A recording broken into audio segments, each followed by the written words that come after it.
Hello, my name is Josh, and I have worked at the Bay County Tax Collector's Office for almost 5 years now, and I have a secret to tell you. I am deaf. Oh, wait a minute. I guess that's not a secret.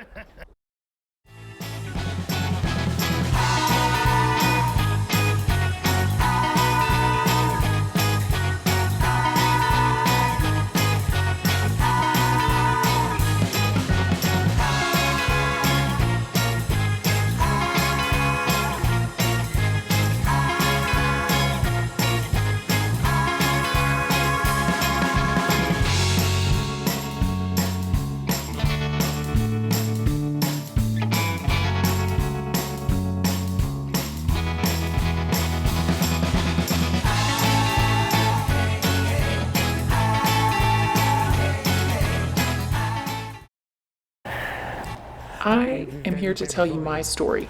I want to be able to inspire you to hire more people who might be a little different than you are. I was born deaf, and my sister was too, and we are the only ones in our family who are deaf. We don't know why, it just happened to work out that way. I have always loved being deaf, and I was raised by wonderful parents who love me dearly. My mom always made sure we were aware that we are no different from anyone else and raised us as normal as possible. She learned sign language immediately after she found out both of her children are deaf. I always attended hearing schools and had a sign language interpreter all of my school life. My mom made sure I grew up to be a very strong and independent person, not dependent on anyone else. That being said, fast forward to the future, I worked at a retail store for several years, and then at some point, I was ready to move on and applied to the tax collector's office. Obviously, I got the job. Then I was trained for several weeks and learned a lot within a few months. And I worked with customers face to face for 3 years before I was promoted to work with the call center to do all the mail correspondence. I love my job and I enjoy it, and I love my coworkers and interacting with them.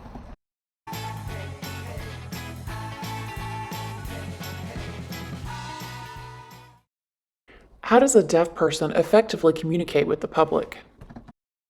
Everything is physical, all about body language. I would wave people over if they need anything, and then I would use my special device to communicate with people back and forth.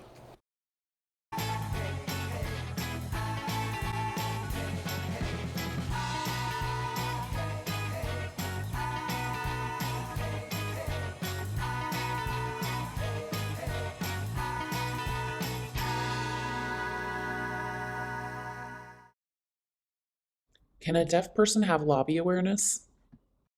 Well, I have eyes and I can see when customers come in, and I can lead them right to the lobby check-in kiosk. I can then effectively help them with whatever they need me to do for them.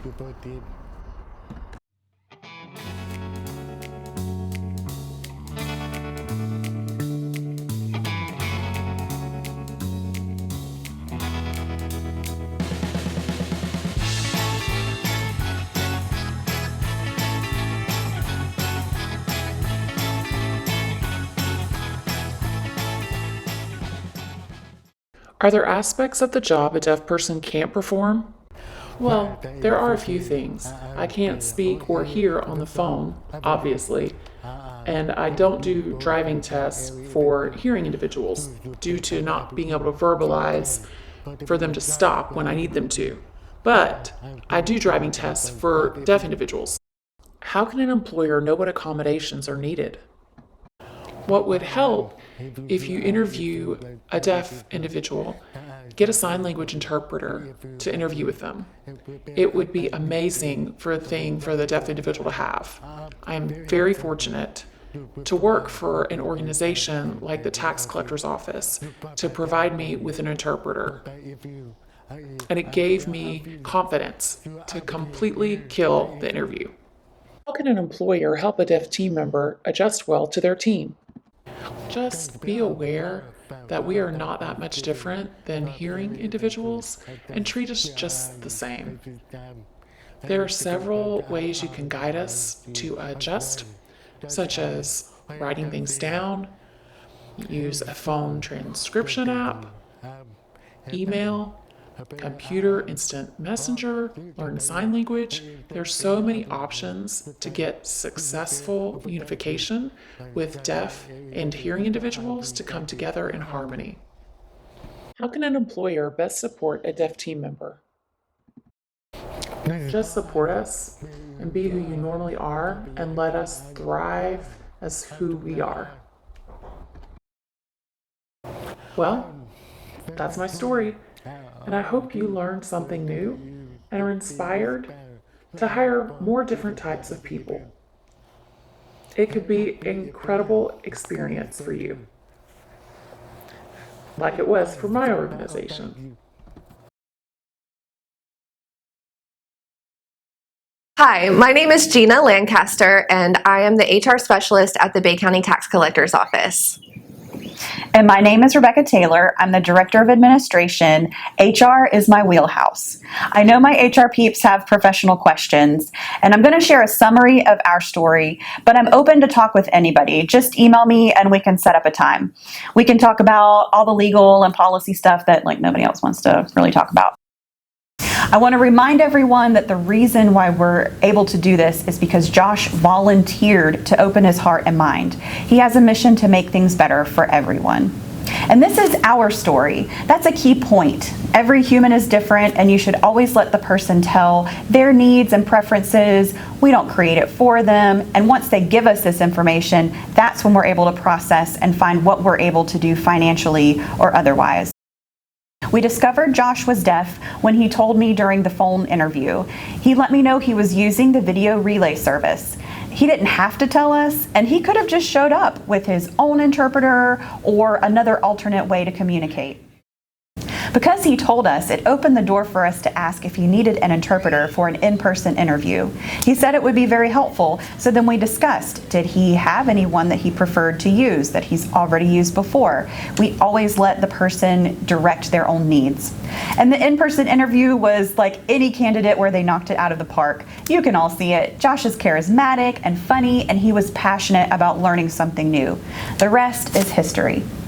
Remember, don't assume someone has a disability or has needs or needs accommodations. It's up to that person to tell you. One tip for conversing with an interpreter present is to make sure you keep eye contact with the person and not the interpreter, and talk with the person, not the interpreter. Make sure your physical requirements on the job description and advertisement are accurate. Engage the Department of Education's Vocational Rehab Department. You can get ideas from them. If the employee will enroll in their program, they can also get tools and resources directly from VR. So, what do regular non-HR people need to know about working with a deaf person? Well, I took American Sign Language in high school, and even before that, I was fluent in finger spelling. I lost a lot of the knowledge of the different signs between high school and working here at the tax office because I didn't use them. But it did make it a lot easier for me to go ahead and relearn those things when I met Josh. And I had zero prior skills. So I really started from scratch. I quickly found out that writing on a piece of paper was way too slow for me. You can kind of tell I talk real fast, I think real fast. So I immediately went to texting and would just share back and forth. And then kind of upgraded and did talk to text, which gets it right most of the time. And then we're able to pause. So Josh will be communicating back and forth, and then if I can't figure something out, I kind of go, and we start over and try a different method. One of the first signs that Rebecca and I learned was sorry, because we make mistakes.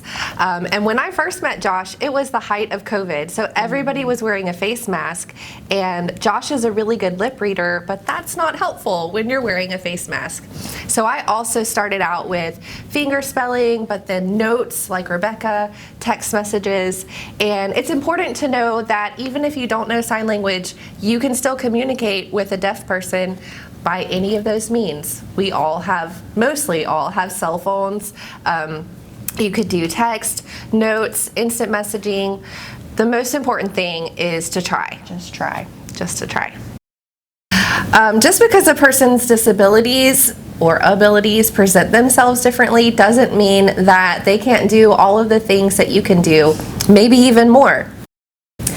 So we are just thankful that Josh is here with us and giving us all of these opportunities to grow, learn something new, and help other people in the process.